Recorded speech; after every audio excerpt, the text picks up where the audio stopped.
విద్యార్థులకు నాణ్యమైన విద్యాబోధనతో పాటు పౌష్టికాహారాన్ని ప్రభుత్వం అందజేస్తుందని సిద్దిపేట జిల్లా కలెక్టర్ ప్రశాంత్ జీవన్ పాటిల్ అన్నారు. దుబాక మండలం హబ్సీపూర్లోని మహాత్మా జ్యోతిబా ఫులే గురుకుల పాఠశాలను ఆయన ఆకస్మికంగా తనిఖీ చేశారు. హాస్టల్లో ఉన్న సమస్యలను నేరుగా విద్యార్థులను అడిగి తెలుసుకున్నారు. విద్యార్థుల సమస్యల పరిష్కారానికి కృషి చేస్తానని వెల్లడించారు. విద్యార్థులు పట్టుదలతో చదివి ఉన్నత శిఖరాలను అధిరోహించాలని సూచించారు. విద్యాబోధన పట్ల ఉపాధ్యాయులు నిర్లక్ష్యంగా వ్యవహరిస్తే సహించేది లేదని హెచ్చరించారు.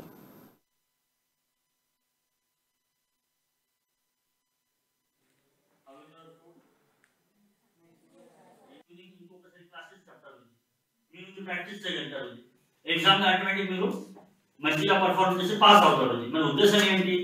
పాస్ అవ్వడమే కదా. కాబట్టి మీరు దయచేసి మీ ఏదైనా మీకు భయం ఉంటే మీరు బయటికి చేసి మీకు ఫలానా సబ్జెక్ట్ ఉందంటే మీరు చెప్పండి. సార్ మాకు ఇది కొద్దిగా ప్రాబ్లం ఉంది, మాకు కొద్దిగా సందేహం ఉంది.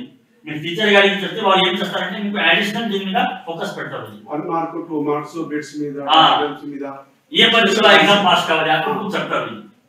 అర్థమైందా? ఎందుకంటే ఎగ్జామ్ కూడా ఎవరు హెల్ప్ చేయరు కదా మీకు. మీ టీచర్ హెల్ప్ చేయరు. ఇంకొకసారి క్లాసెస్ చెప్తారు, మీ నుంచి ప్రాక్టీస్ చేయగలుగుతారు. ఎగ్జామ్ ఆటోమేటిక్ మీరు మంచిగా పర్ఫార్మ్ చేసి పాస్ అవుతారు. మన ఉద్దేశం ఏంటి? పాస్ అవ్వడమే కదా. కాబట్టి మీరు దయచేసి మీ ఏదైనా మీకు భయం ఉంటే మీరు బయటికి చేసి